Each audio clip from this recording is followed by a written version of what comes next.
오늘 우리는 이제 사도행전 3장의 말씀을 같이 묵상할 차례입니다. 초대교회에 기사와 표적이 많이 나타났다. 우리가 지난주에 묵상한 말씀입니다. 놀라운 사건들로 말미암아 사람들은 교회를 두려워하기 시작했고 또 믿는 사람들의 수가 날마다 더해졌다. 성경 그렇게 이야기하고 있어요. 오늘 우리가 읽은 이 걷지 못했던 사람이 걷게 되는 이 기적 역시 초대교회에 일어난 많은 기사와 표적 중에 하나였습니다. 베드로가 나면서부터 걷지 못했던 사람의 손을 붙잡아 일으켜 세우게 되자 그의 발과 발목에 힘을 얻었고 그가 곧 일어나서 걷기도 하고 뛰기도 했습니다. 그렇게 나옵니다. 뿐만 아니라 그가 하나님을 찬송했다라고 성경 이야기하고 있어요. 얼마나 그의 마음이 행복했는지 기뻤는지 그가 공중공중 뛰면서 하나님을 찬송했다라고 하는 거예요. 우리도 한번 상상해 보시기를 바랍니다. 태어나면서부터 한 번도 걷지 못했던 사람인데 그가 이제 일어난 거예요. 그의 발목에 무릎에 허리에 힘이 생겨서 뛸 수도 있었다고 해요. 그가 하나님을 마음껏 찬송했다라고 하는 것이에요. 얼마나 그의 마음이 기뻤을까, 얼마나 그가 행복했을까라고 하는 것입니다. 특이한 것은 성경은 이 사건을 가리켜서 이렇게 설명해 주고 있어요. 오늘 본문에 나오지 않는데 4장에 보면 이 사건을 기술한 것이 있어요. 4장 9절을 자막을 통해 같이 한번 읽어볼게요. 시작.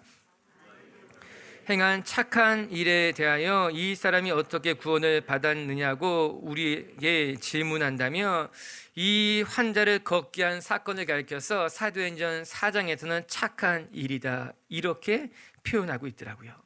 만일 병자에게 행한 일, 착한 일에 대하여는 실상 나면서부터 걷지 못했던 이 사람의 나이가 얼마나 됐을까? 40이 되었다고 이야기합니다. 무려 40년 동안 한 번도 걷지 못했던 그 사람의 인생이 얼마나 비참했겠습니까?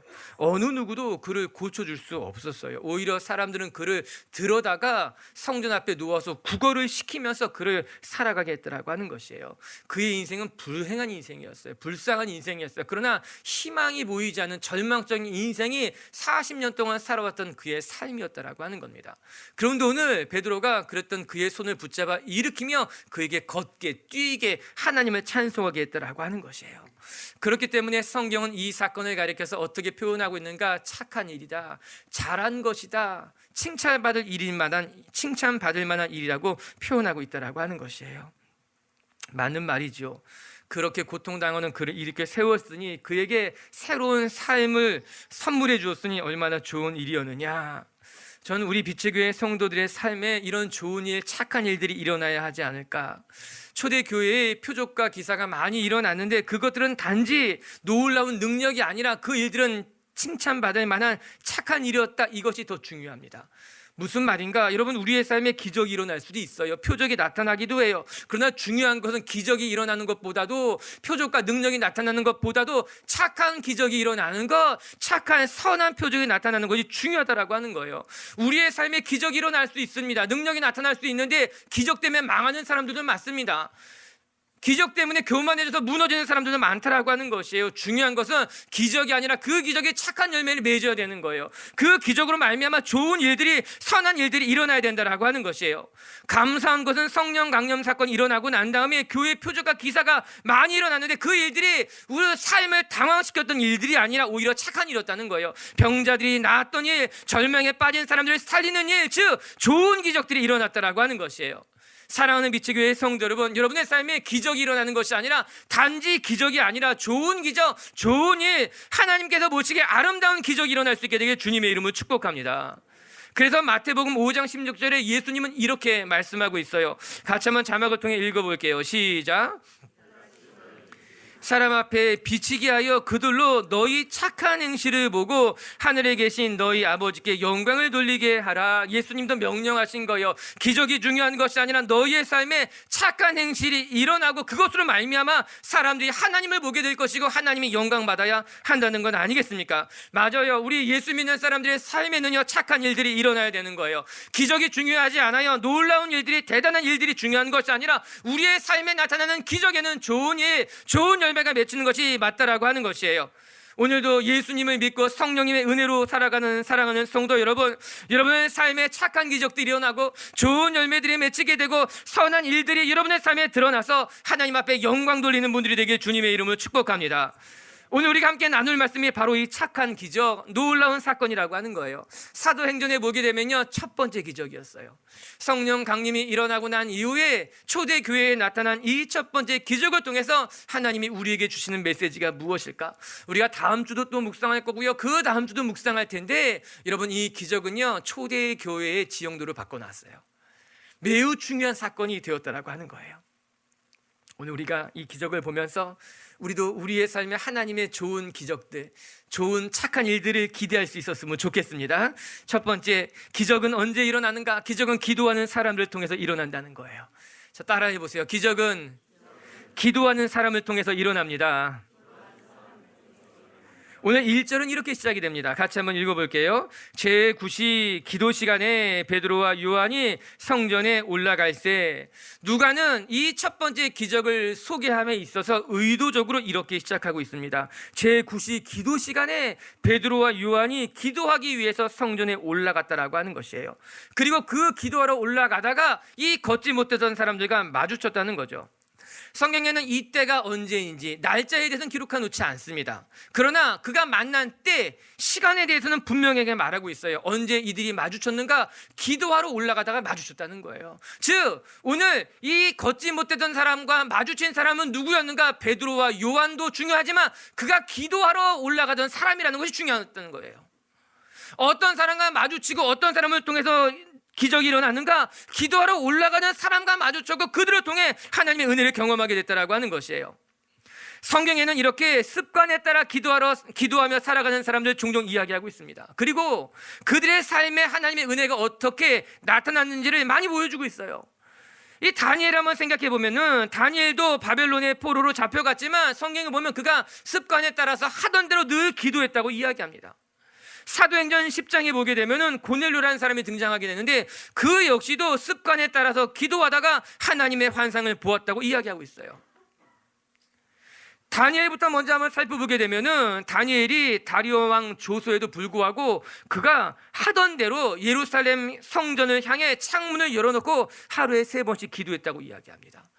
그로 말미암아 그는 사자굴에 던져지게 되는 거예요. 하지만 늘 기도했던 그에게 하나님의 전사가 나타나서 사자 입을 봉해버리게 됩니다. 그리고 그 사자굴로부터 안전하게 다니엘을 건져내게 되는 것이지요. 사도행전에 나타났던 고넬료 역시 하나님 앞에 항상 기도하던 사람이었어요. 우리 그 말씀을 한번 자막을 통해 살펴볼게요. 사도행전 10장 2절 3절 같이 한번 읽어볼까요? 시작. 밝히 보매 하나님의 사자가 들어와 이르되 고넬료야 하니, 고넬료 역시 기도하던 중에 하나님의 환상을 보게 됩니다. 그가 무엇이라 이야기하는가? 하나님께 항상 기도하더니 제9시, 오늘 본문과 똑같은 시간이었어요. 유대인들이, 경건한 사람들이 늘 기도하던 시간에 고넬료도 기도하다가 하나님의 환상을 보게 되는 것이고, 그 사건을 통해서 복음이 이방 사람들에게, 열방에게 흘러가게 되는 결정적인 계기, 사건이 된 것 아니겠습니까? 이처럼 성경은 기도하는 사람을 통해서 기적이 일어나고 있음을 보여주고 있는 것이에요. 하나님의 역사가 언제 누구에게 일어나고 있는가? 기도하는 사람에게 기도할 때 일어난다라고 하는 거예요. 저는 오늘 이 사건이 기도하는 두 사람 베드로와 요한을 통해서 초대교회에 일어난 첫 번째 기적이라는 것이 중요하구나. 사랑하는 성도 여러분, 기적은요 그냥 일어나지 않아요. 기적이라고 하는 것은요 그냥 불특정 다수에게 어쩌다 우연히 일어나는 것이 기적이 아니라 하나님의 은혜를 사모하며 기도하는 사람들에게 일어나는 것이 하나님의 기적이라고 하는 거예요. 그렇기 때문에 기적은 기도하는 사람들의 손끝을 통해서, 아니 기도란 무엇인가? 기적을 준비하는 시간이 아니었는가? 오늘 베드로와 요한이 늘 기도하는 시간에 올라가서 기도했을 때 그는 지금 이 사건을 준비하고 있었던 것이 아닌가? 맞아요. 사랑하는 미체교회 성도 여러분, 우리가 기적을 기대하기 전에, 기적을 말하기 전에 우리가 먼저 성전에 올라가 기도하는 사람이 되어야만 된다라고 하는 거예요. 우리의 삶에 기적이 일어나기를 원한다면 우리는 그냥 그 기적을 바라는 것이 아니라 기적을 준비하며 기도하는 사람이 되는 것이 맞다라고 하는 거예요. 많은 신도들이 기적을 말하지만 기도하지 않아요. 내 삶에 하나님의 놀라운 능력이 나타나기를 원하지만 기도하는 데는, 무릎 꿇는 데는 너무나 인색하다라고 하는 거예요. 하나님, 내 삶에 하나님의 뜻이 이루어지길 원합니다. 기적이 일어나길 원합니다. 바라지만 기도하지 않죠. 이 정도 기도하면 되겠지. 이 정도만 기도해도 하나님이 들어주실 거야. 아니, 하나님은 내가 기도하지 않아도 은혜를 베푸시는 분이야. 우리가 얼마나 기도하는데 인색한 사람들인가. 오늘 성경을 보시기 바랍니다. 베드로와 요한은 성령을 경험한 이후에 기도하는 사람이 되었어요. 그리고 기도하는 자리에서 하나님의 역사를 경험하게 된 것 아니겠습니까? 여러분, 우리가 성경을 읽어보면 사실 베드로는 기도하는 사람은 아니었습니다. 예수님 곁에서 3년 동안 동행했던 베드로가 우리 복음서를 읽어보게 되면 그가 기도했다라고 하는 구절은 한 구절도 찾아볼 수 없습니다. 사실 베드로는 기도하는 사람은 아니었어요. 오히려 자충우돌, 요란하게 예수님을 따라다녔던 사람이 베드로였어요. 성경에는 베드로에 대해서 이런 말씀이 나와요. 우리 마태복음 26장 40절 41절 자막을 통해 같이 읽어볼게요. 시작. 제자들에게 오사 베드로에게 말씀하시되 너희가 나와 함께 1시간도 이렇게 깨어 있을 수 없더냐? 시험에 들지 않게 깨어 기도하라. 마음은 원이로되 육신이. 오늘 예수님이 제자들에게 당부하신 거예요. 나를 위해 기도해라. 예수님의 간절한 당부가 있었음에도 불구하고 제자들은 잠들어 있었다. 성경은 그렇게 보여줍니다. 얼마나 속상합니까? 안타까운 일입니까? 목숨을 걸고 기도하던 예수님 곁에서 제자들은 잠들어 있었던 거예요. 나를 위해 기도해 줘야 돼, 그렇게 당부했음에도 불구하고 제자들 중에 깨어서 기도하는 사람들은 아무도 없었다라고 하는 거예요. 베드로 역시 그 가운데 있었던 거죠. 그렇기 때문에 제자들에게, 베드로에게 능력이 나타날 수 없었던 겁니다. 예수님이 붙잡아 갔을 때도 제자들은, 베드로는 그냥 그 자리를 도망칠 뿐이었었지요. 그러나 이제 기도하지 않았던 베드로가 기도하는 사람으로 변합니다. 기도하지 않았던 그의 삶의 기도가 시작이 된 거예요. 잠들지 않도록 깨어 있어라 말해도 잠들었던 그가 이제 깨어서 기도하는 하나님의 사람으로 변했고, 그런 그의 기도의 삶을 통해, 기도를 통해 오늘 기적이 일어나고 있는 것 아니겠습니까? 착한 기적이 일어났다는 거예요. 선한 일들이 일어나게 됐다라고 하는 것이에요. 사랑하는 미체교회 성도 여러분, 지금까지 기도하지 않았다면 이제 기도하는 분들이 되게 주님의 이름을 축복합니다. 내 삶에 선한 열매가 일어나길 원한다면 하나님, 내 삶을 변하게, 내 삶을 건져주십시오 고백하는 사람도 있다면 우린 기도해야 되는 거예요. 우리가 기도할 때 하나님의 은혜를 경험하고 우리가 기도할 때 하나님의 능력을 맛보게 되는 것이죠. 여기 중요한 건 한 가지를 배울 것이 있는데, 그것은 무엇인가? 베드로가 기도했는데 그냥 기도하지 아니하고 그가 습관에 따라서 기도했다라고 하는 거예요. 베드로와 요한은 경건한 유대인들과 같이 이제 관습에 따라서 기도의 자리를 지키게 됩니다. 그리고 그들은 예루살렘에 올라가 기도했다. 오늘 말씀의 이야기죠. 말씀을 보면서 성령을 받은 제자들이 습관에 따라 기도했다고 하는 것이 그들이 내린 소중한 결단이었구나, 그런 생각을 하게 됩니다. 이게 무슨 말인가? 여러분, 열심히 기도하는 것과 기도하는 습관을 가지는 것은 전혀 다른 일입니다. 한번 열심히 기도할 수 있습니다. 뜨겁게 기도할 수 있습니다. 그렇다고 해서 그 사람이 기도하는 습관을 가질 수 있느냐, 가졌느냐, 그건 전혀 다른 문제라고 하는 것이에요. 그렇더라고요. 제가 보니까 하나님의 은혜를 받고 성령을 경험한 사람이 뜨겁게 한번 열심히 기도했다고 해서 그 기도가 계속해서 이어지느냐, 그렇지 않다라고 하는 거예요. 여러분, 수련회에 가서 큰 은혜를 받고 아우리치에 가서 삶을 결단하고 헌신한 사람들이 다시 삶의 자리로 되돌아와서 그 은혜를 잃어버리는 경우가 얼마나 많습니까? 하나님의 그 은혜를 경험했어요. 기도도 열심히 해봤어요. 그러나 삶의 자리로 되돌아와서는 그 기도를 지키지 못하는 사람들, 은혜를 지키지 못하는 사람들이 허다하다라고 하는 거예요. 그런데 오늘 제자들은요, 오순절 성령 강림 사건을 경험하고 난 다음에 이제 그들은 그 성령을 경험한 이후에 말씀대로 살아가기를 다짐하면서 기도의 자리를 계속해서 지켜나가고 있었다라고 하는 거예요. 이것이 감사하고 이것이 은혜라고 하는 거예요. 하나님께 받은 은혜를 지키기 위해서 기도하는 습관을 만들어갔다라고 하는 거예요. 기도하기를 다짐했다라고 하는 것이에요. 단지 율법을 지키는 것이 아니라 받은 은혜대로 살아가기 위해서 하나님과 지속적인 교제를 만들어갔던 것이 초대교회 사람들, 제자들의 모습이라고 하는 거예요. 사랑하는 미치교회 성도 여러분, 전 우리 미치교회 성도들이 한번 열심히 기도하고 끝나는 것이 아니라 여러분의 삶에 기도의 습관, 거룩한 습관이 될 수 있게 되길 주님의 이름으로 축복합니다. 마음이 내킬 때는 열심히 기도했다가 바쁘고 분주하면 그냥 기도하지 않는 것이 아니라 때를 정하는 거예요. 우리의 삶에 기도하는 습관이 만들어 새겨져야 된다라고 하는 거예요. 예수님 모시기 바랍니다. 예수님도 기도하는 습관이 있었다라고 하는 거예요. 늘 기도했어요. 기도하는 장소가 따로 있으셨어요. 아무리 바쁘고 분주해도 기도의 사명을 감당했다라고 하는 거죠. 누가복음 22장 39절 같이 한번 읽어볼게요. 예수께서 나가사 습관을 따라 감람산에 가시며 제자들도 따라갔더니 제자들이 예수님 기도하는 모습을 보고 따라간 겁니다. 습관을 따라 기도했던 거예요. 예수님이 기도했던 장소는 감람산이었다라고 하는 거예요. 전 이 말씀이 너무너무 멋진 거예요. 예수께서 나가사 습관을 따라 감람산에 가심에 제자들도 따라갔더니 너무나 멋있지 않아요?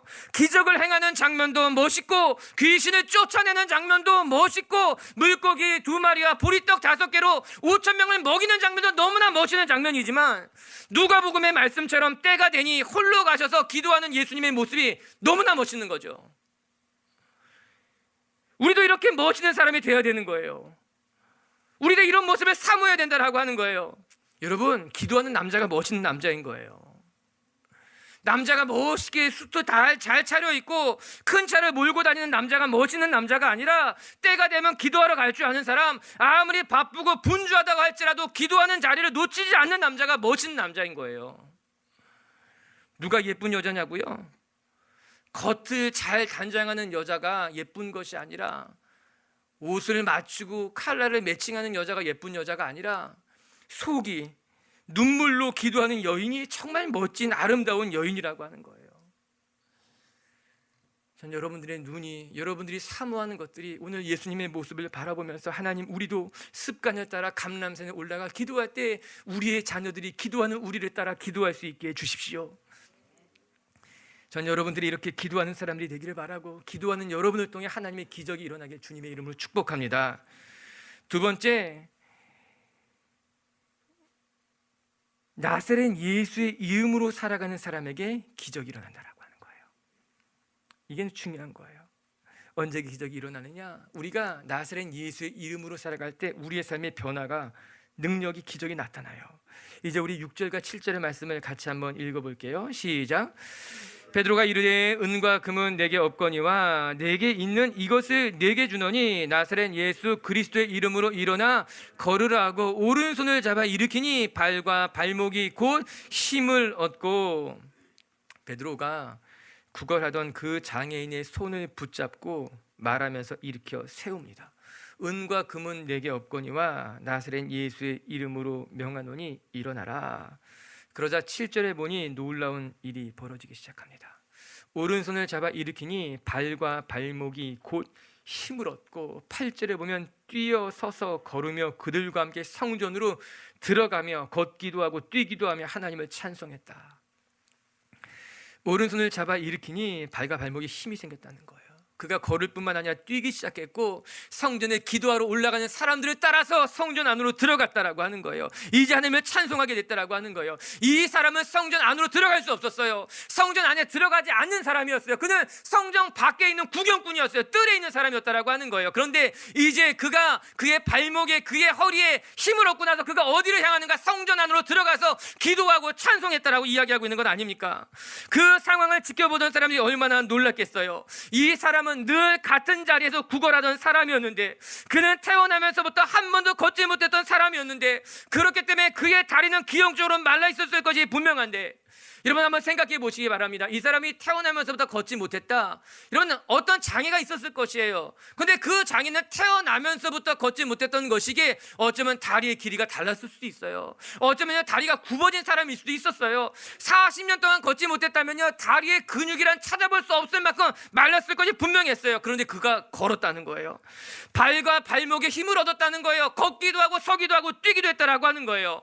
에스겔서 37장의 말씀이 생각나지 않습니까? 에스겔의 눈에 마른 뼈가 보였어요. 오랜 시간 동안 말라 있었어요. 버려진 뼈였는데 하나님의 생기가 그곳 가운데 들어가게 되자 이 뼈와 저 뼈가 서로 맞아 들어가 연결되었고, 그 뼈에 힘줄이 붙었고 살이 오르더니 그 위에 가죽이 덮이고 결국에는 큰 군대가 되었다고 이야기한 것 아닙니까? 이것이 하나님이 에스겔에게 보여준 환상이었어요. 지금 이스라엘이 이런 마른 뼈와 같지만 하나님의 생기가 임하게 되면 그 뼈에 힘줄이 붙고 근육이 붙고 가죽이 붙어서 큰 군대가 되겠다고 말씀하고 있는 것 아니겠습니까? 이런 일들이 오늘 2000년 전 초대교회에 일어나게 된 거예요. 걸을 수 없었던 그가, 단번에 일어날 수 없었던 그가, 베드로가 그의 손을 붙잡아 일으키게 되니 놀라운 일들이 일어나게 됐다라고 하는 거예요. 그런데 이런 일이 어떻게 일어나느냐? 나사렛 예수의 이름으로 일어났다는 것이 중요해요. 베드로가 힘으로 일으켜 세운 것이 아니에요. 예수의 이름으로 일어나게 됐다라고 하는 거예요. 여러분, 억지로 그를 부축해 세운 것이 아니에요. 억지로 그를 일으킨 것이 아니라고 하는 거예요. 여러분, 우리가 어려운 일을 만나면요, 억지로 할 때가 있습니다. 억지로 무엇인가 이뤄내려고 하는 거예요. 안 되는 일인데, 하나님이 허락하지 않는 일인데 내 힘으로 억지로 무엇인가 하려고 하는 사람들이 있다라고 하는 거예요. 그런데 안 돼요. 그게 되는 것이 아니에요. 오늘 말씀을 보시기 바랍니다. 베드로가 억지로 이렇게 세운 것이 아니에요. 그가 일어날 수 없는 사람들이니 사람들에게 와가지고 그를 부축이라고 말한 것도 아니라고 하는 거예요. 그냥 나사렛 예수의 이름으로 명하니 그가 스스로 일어나게 됐다라고 하는 것이에요. 사랑하는 빛의 교회 성도 여러분, 이것이 예수 그리스도의 능력인 줄로 믿습니다. 우리에게 능력이 있는 것이 아니에요. 우리가 억지로 한다고 해서 우리 인생이 열리는 것도 아니라고 하는 거예요. 우리가 예수의 이름을 붙들고 예수의 이름으로 나아가게 되면 우리의 삶이 저절로 그렇게 된다라고 하는 것이에요. 예수님이 우리를 이렇게 세운다라고 하는 것이죠. 저는 말씀을 들여다보면서 6절에 은과 금은 내게 없거니와 내게 있는 이것을 주노니, 이 말씀이 너무나 감사한 거, 너무나 은혜로운 거예요. 여러분, 베드로에게는요 은과 금이 없었어요. 그러나 그에게는 예수 그리스도의 이름이 있었어요. 베드로는 분명히 알고 있었어요. 여러분, 오늘 이렇게 이야기하고 있잖아요. 베드로가 이르되 은과 금은 내게 없거니와 내게 있는 이것을 내게 주노니, 오늘 베드로는 은과 금은 없었지만 내게 예수 그리스도가 있다는 것을 알았어요. 그리고 예수 그리스도를 바라봤어요. 지금 베드로에게 은과 금이 없는 것이 얼마나 큰 축복이었을까. 이 걷지 못하는 장애인을 베드로가 바라보면서 내게는 은과 금이 없다, 그러나 내게는 예수 그리스도의 이름이 있으니 이것을 너에게 주노라. 이 장애인은 베드로를 바라보면서 그냥 양식을, 약간의 돈을 구걸했을 것입니다. 그것으로 이 장애인은 좋겠을 거예요. 그러나 그 순간 베드로에게 만약에 은과 금이 있었다면 그냥 그것을 주고 끝내지 않았을까요? 당신이 원하는 것이 이 정도라면 내 주머니에 더 많은 은과 금이 있으니 내가 이것을 다 주겠습니다. 오늘 하루가 아니라 이만큼이면 당신이 한 달은 좋게 살 수 있을 것이니까는 자, 이것을 가지고 가십시오. 만약에 베드로의 주머니에 넉넉한 은과 금이 있었다면 오늘 이 사건은 그냥 그렇게 끝나는 사건이었을 것입니다. 그러나 감사하게도 베드로에게는 은과 금이 없었어요. 그리고 그는 내게 은과 금은 없지만 나사렛 예수의 이름이 있다는 것을 알고 나사렛 예수를 붙잡은 것이죠. 우리가 종종 생각하기를 내게 은과 금이 없는 것이 나를 불행하게 만든다, 그렇게 생각할 때가 있습니다. 내가 만약에 돈이 좀 많았다면 내 인생이 달라졌을 텐데, 만약에 우리 아버지가 내게 좀 더 많은 재산을 물려주었다면 내가 이렇게 어렵게 살지는 않았을 텐데, 우리가 그런 생각을 할 때가 있지요. 그러나 오늘 말씀 보시기 바랍니다. 은과 금이 없었기에 베드로는 나사렛 예수의 이름만 의지합니다. 은과 금이 없었기에 그는 나사렛 예수의 이름으로 그 사람을 축복하는 것입니다. 어쩌면 우리는 은과 금이 없어서 하나님을 더 간절히 찾고 있는 것은 아닌가. 만약에 손쉽게 문제를 해결할 수 있다면 우리는 기도하지 않을 겁니다. 우리는 그렇게 하나님을 의지하지 않을 것입니다. 그냥 돈으로 하든가 아니면 사람을 불러서 시키든가 그냥 편한 방법을 선택했겠지요. 하지만 어쩌면 감사하게도 우리에게 돈이 없기 때문에, 우리가 건강을 잃었기 때문에, 우리가 힘이 없기 때문에 우리는 더 간절히 하나님 앞에 무릎 꿇는 것이 아닐까. 하나님, 내 힘으로 안 되니 하나님이 도와주십시오.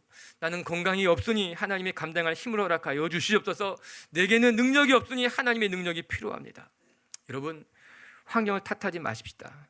상황 때문이라고 변명하지도 마십시다. 우리에게 예수 그리스도의 이름이 있고 하나님의 능력만 의지한다면 우리에게 능치 못할 일이 없다고 저는 믿습니다. 오히려 세상의 것을 의지할 수 없어서 나는 하나님만 의지했습니다. 내게는 은과금이 없어서 하나님만 붙들었습니다 라고 고백한다면 그것이 우리를 더 큰 은혜의 자리로 이끌어갈 줄로 믿습니다. 여러분, 바울의 고백을 한번 같이 생각해 봅시다. 빌립보서 4장 12절에 이런 말씀이 나와요. 한번 같이 읽어볼게요. 시작.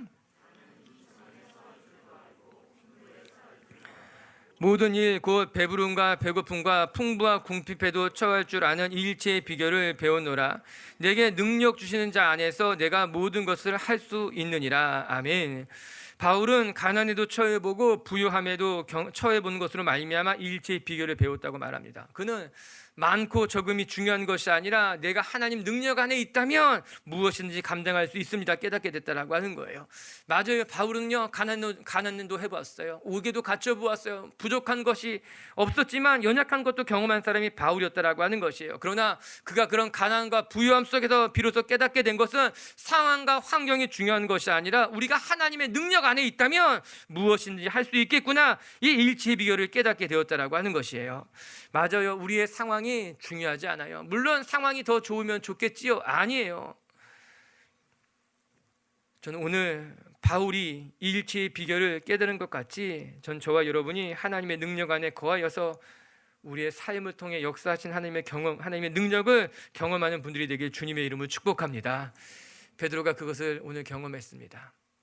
나는 비록 가난하지만, 내 손에 아무것도 없지만 내 안에 예수 그리스도의 이름이 있으니 그 예수 그리스도의 이름으로 그 사람을 살렸다라고 하는 거예요.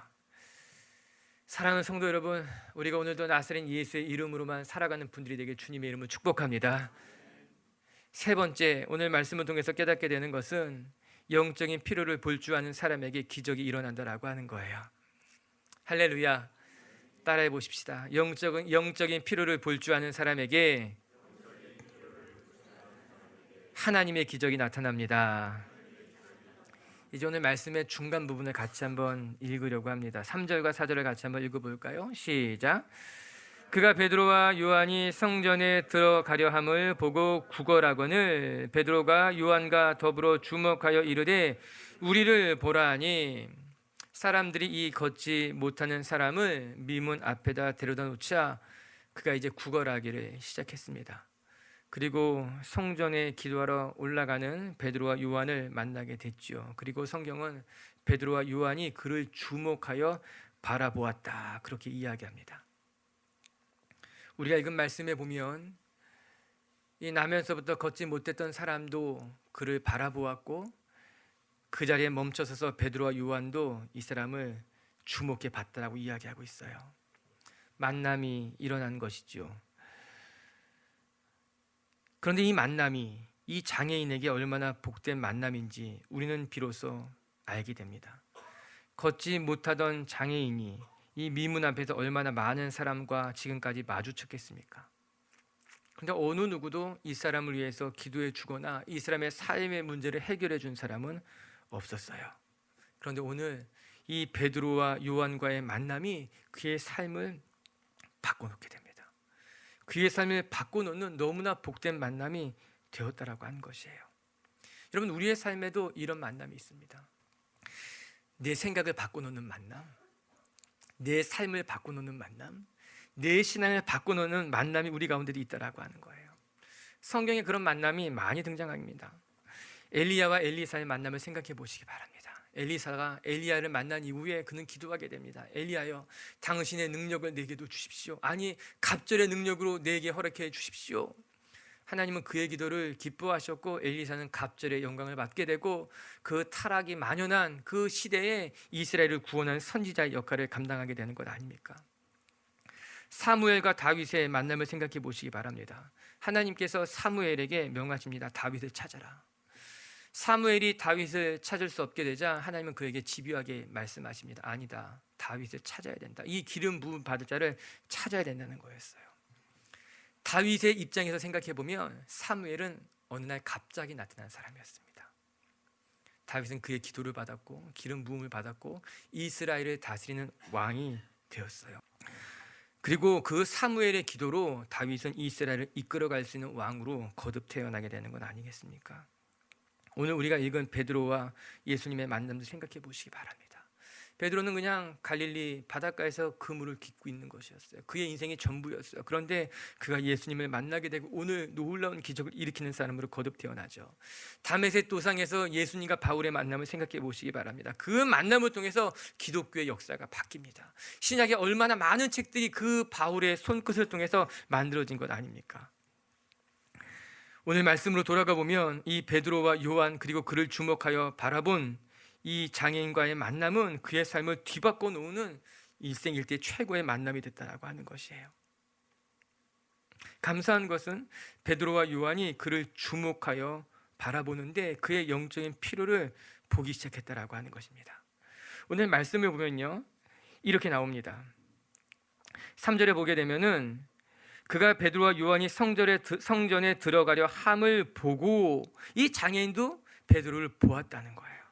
그런데 4절에 보면 베드로가 요한과 더불어 주목하여 이르되 베드로와 요한은 그를 주목해서 바라봤다고 이야기해요.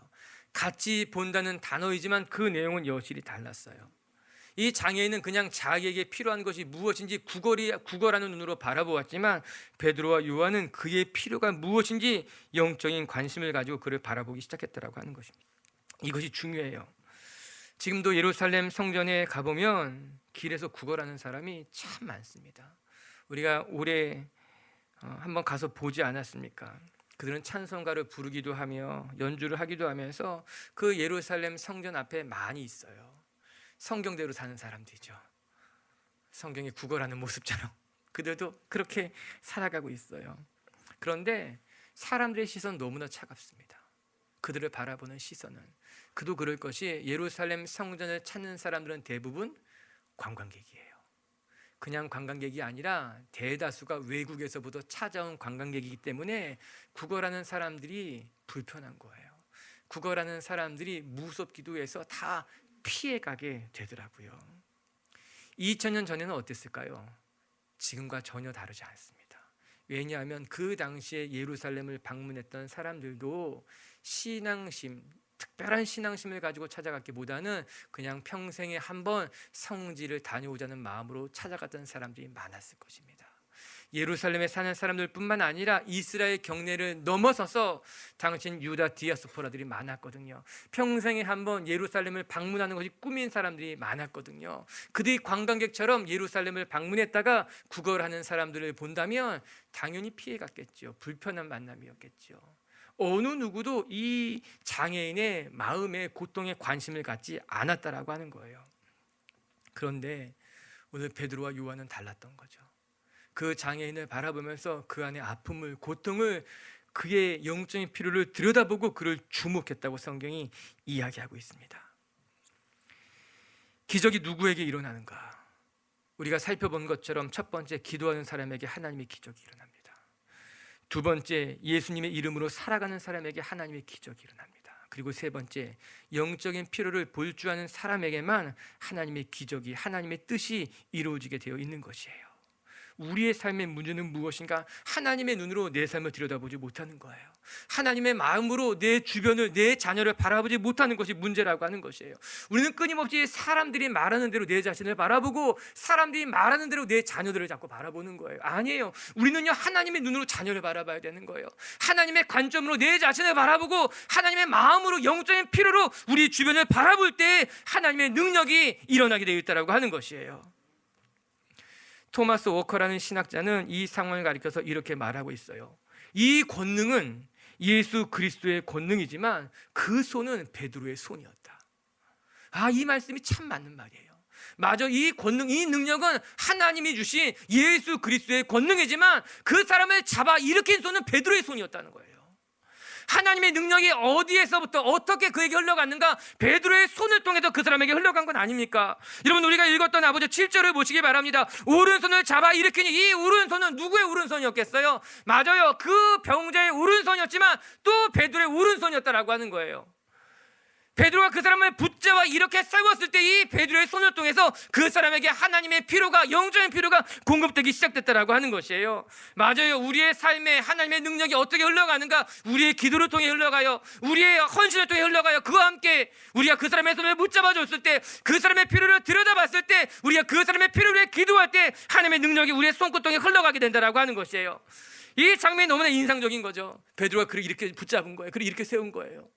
그리고 그 베드로의 손을 통해 예수 그리스도의 권능이 나갔다는 거죠. 권능은 예수 그리스도의 권능이지만 그 사람의 손을 잡은 것은 베드로의 손이었다라고 하는 거예요. 여러분들의 손이, 여러분들의 손을 필요로 하는 사람들을 보고 그 손을 잡아줄 수 있게 되게 주님의 이름을 축복합니다. 하나님의 능력은 언제 나타나느냐? 영적인 필요를 볼 줄 아는 사람에게, 그가 기도하기 때문에 그의 손을 통해 나타나게 된다라고 하는 것이죠. 할렐루야. 하나님, 오늘도 우리의 눈을 열어주셔서 하나님의 눈으로 보게 하시고, 하나님의 눈으로 기도하게 하시고, 하나님의 눈으로 우리의 자녀들을 바라볼 수 있는 저와 여러분이 되길 주님의 이름을 축복합니다. 말씀을 정리하십시다. 오늘 초대교회에 일어난 첫 번째 기적이에요. 그리고 성경은 이 기적을 가리켜서 그가 착한 일을 행했다 이야기하고 있는 겁니다. 저는 우리가 우리의 삶에 그냥 기적과 표적을 바라는 것이 아니라 우리의 삶에 일어난 기적이 착한 기적, 선한 열매, 좋은 열매가 되기를 바랍니다. 여러분의 삶에 하나님이 주신 축복이 그냥 여러분의 삶을 부하게 하는 것만이 아니라 여러분의 삶에 좋은 일로, 착한 일로 열매 맺게 되기를 주의 이름으로 축복합니다. 첫 번째 기적은 기도하는 사람을 통해서 일어납니다. 전 우리 빛의교회 성도들이 기도의 자리에서 먼저 기적을 준비하시고 기도하며 하나님의 영광을 바라볼 수 있게 되길 주의 이름으로 축복합니다. 두 번째, 나사렛 예수의 이름으로 살아가는 사람에게 기적이 일어나는 거예요. 그리고 세 번째, 영적인 필요를 볼 줄 아는 사람에게 하나님은 함께 하실 것입니다. 할렐루야. 우리 찬양 하나 같이 하고 우리 기도합시다.